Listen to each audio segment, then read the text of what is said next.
Agora eu vou falar para vocês da outra lei ponderal que a professora comentou sobre o cientista, Proust.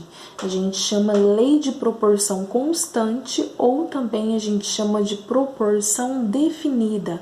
Ela é conhecida como a lei de Proust aí, onde ele dizia o seguinte, que toda substância possui uma proporção constante em massa na sua composição. E a proporção na qual reagem e se formam sempre vai ser constante, tá? Na lei de Proust, a gente não utiliza excesso, tá? Para provar essa lei, igual na lei de Lavoisier que eu acabei de explicar para vocês. Para a gente provar a lei de Proust, a gente utiliza a divisão entre os experimentos, né? Então, os experimentos aí realizados por ele constatou o seguinte, Ele pôde verificar que as massas, tanto dos reagentes quanto a massa dos produtos que participavam das reações químicas, sempre tinha uma proporção constante, Isso independentemente das quantidades, de reagentes e produtos, mas elas sempre tinham uma proporção constante. Como assim, professora? Assim como nos exercícios de Lavoisier, os exercícios de Proust sempre vêm com um experimento comprovado, Então, por exemplo, nesse daqui, eu tenho mercúrio reagindo com gás oxigênio, formando um óxido e ele não vai ter excesso, certo? Então, experimentalmente, essa reação eu preciso de quantos em mercúrio? Então, eu tenho 50 gramas de mercúrio, precisam reagir com 4 gramas de gás oxigênio para formar 54 gramas de óxido, Se a gente pensar lá na lei de Lavoisier, que é a lei de conservação de massa, tudo que eu tenho antes, eu tenho depois, 50 mais 4, 54. Formou aí 54 de produto final. E aí ele fala o seguinte, como assim lei de proporção constante? Então, se 50 gramas de mercúrio reage com 4 gramas de oxigênio, eu posso ter um segundo experimento e colocar 100 gramas de mercúrio reagindo com 8 gramas de oxigênio, formando 108 gramas aí de óxido, ou seja, proporcional, é o dobro, não é? Se 50 reage, então eu também sei que 100 reage, Se 4 reage, eu também sei que o dobro de 4 vai reagir com 100. E se 54 reagem com 4 e com 50, eu sei que o dobro de 54, aí, vai ser formado, Aqui eu tenho, 50 mais 4, 54. Precisou reagir entre si para formar 54. Aqui eu tenho 100 mais 8, 108. Precisou reagir para formar aí 108 de óxido, Ou seja, é proporcional, eu dobro, do primeiro para o segundo, a gente dobrou a quantidade de massa. Como que a gente prova a lei de Proust? Não é utilizado igual lá na lei de Lavoisier, que o que reage é o que é formado, O que reagiu do que produziu. Aqui na lei de Proust, a gente utiliza a divisão. Então, o que eu faço? Eu pego o segundo experimento e divido pelo primeiro, 100 dividido por 50 é igual a 2. 8 dividido por 4 é igual a 2. 108 dividido por 54 também é igual a 2. Então, ele falava o seguinte, para você provar a lei de Proust, a divisão, entre os experimentos tem que dar uma constante. Nesse caso aqui, a constante é 2, Agora, vamos supor que para esse mesmo experimento, ele fala o seguinte, eu vou pegar vou fazer um terceiro experimento e eu vou colocar lá 10 gramas de mercúrio para reagir com 10 gramas de oxigênio para formar aí 20 gramas de óxido. Ele fala o seguinte, dessa forma, será que vai dar certo? Será que vai reagir?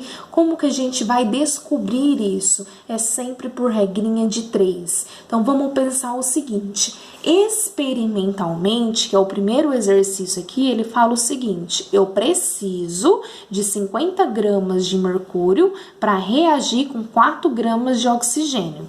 Então, aqui, 50 reage com 4.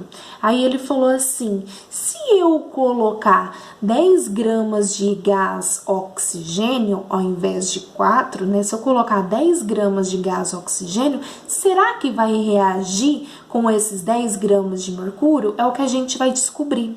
Se 50 gramas de mercúrio reage com 4 gramas de oxigênio, 10 gramas de oxigênio vai reagir com quanto de mercúrio? É isso que a gente vai descobrir. Multiplicando em cruz, 4 vezes x, 4x igual 50 vezes 10, 500. Sempre esse lado dividindo esse, porque tá multiplicando, joga aqui embaixo dividindo. 500 dividido por 4, eu preciso de 125 gramas de mercúrio, né? E ele colocou quanto? Ele colocou 10, então eu sei que não vai reagir, certo? Então, ó, se 50 gramas de mercúrio reage com 4 gramas de oxigênio, se eu colocar 10 gramas de oxigênio, eu vou precisar quantos de mercúrio? Eu vou precisar exatamente 125 gramas de mercúrio e não 10, certo? É assim que a gente observa se o experimento vai dar certo ou não. Vamos fazer o contrário agora? Ele fala o seguinte: se 50 gramas de mercúrio precisa de 4 gramas de gás oxigênio, né, para reagir, e se eu colocasse aí 10 gramas de mercúrio, quantos de gás oxigênio que eu ia precisar? É o que a gente fez aqui, ó. Eu sei que 50, né, precisa de 4 de oxigênio. E se eu colocar 10 gramas de mercúrio, quanto que eu vou precisar de gás oxigênio para reagir? Multiplica em cruz, né? Então, ó, 50 vezes y igual 10 vezes 4. 50y vai ser igual 10 vezes 4, 40. Tá multiplicando, joga dividindo.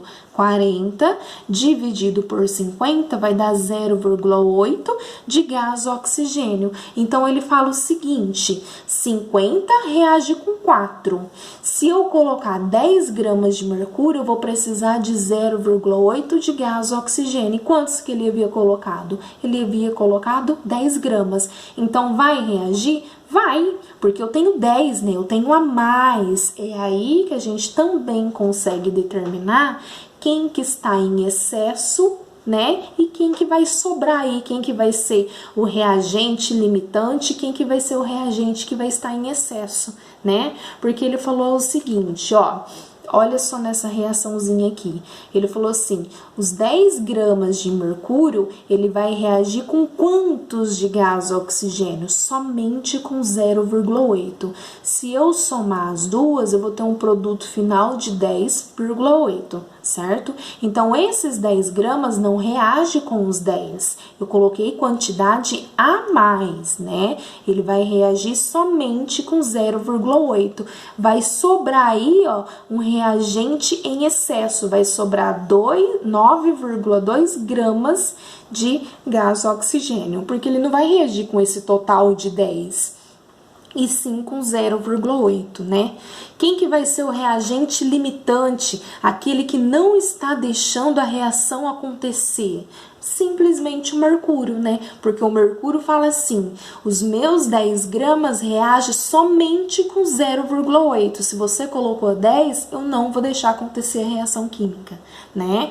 Então, esses 9,2 que sobrou de reagente em excesso, vai ficar lá no final do lado dos produtos, né? Eu vou reagir somente com 0,8. Então, o mercúrio é o reagente limitante aí, e eu coloquei uma quantidade a mais de oxigênio, que vai ser o reagente em excesso. Professora, tem como comprovar a lei de Proust nesse experimento? Tem. A mesma forma que a gente fez a divisão aqui, ó, joguei aqui em cima, ó, dá também pra gente fazer a divisão. Então, ó, eu vou pegar o segundo experimento aqui agora e vou dividir por esse daqui, né? Então, 100 dividido por 10, depois 8 dividido por 0,8, depois 108 dividido por 10,8, aqui ó, 100 dividido por 10 dá 10, 8 dividido por 0,8 também dá 10, e 108 dividido por 10,8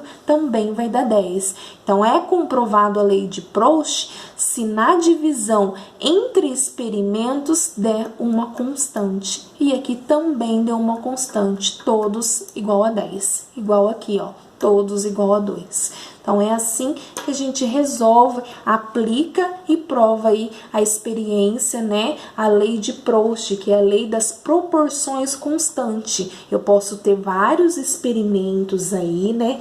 Independente da quantidade que eles têm, mas todos vai ter uma proporção constante, né? Uma proporção definida aí, certo? Até a próxima!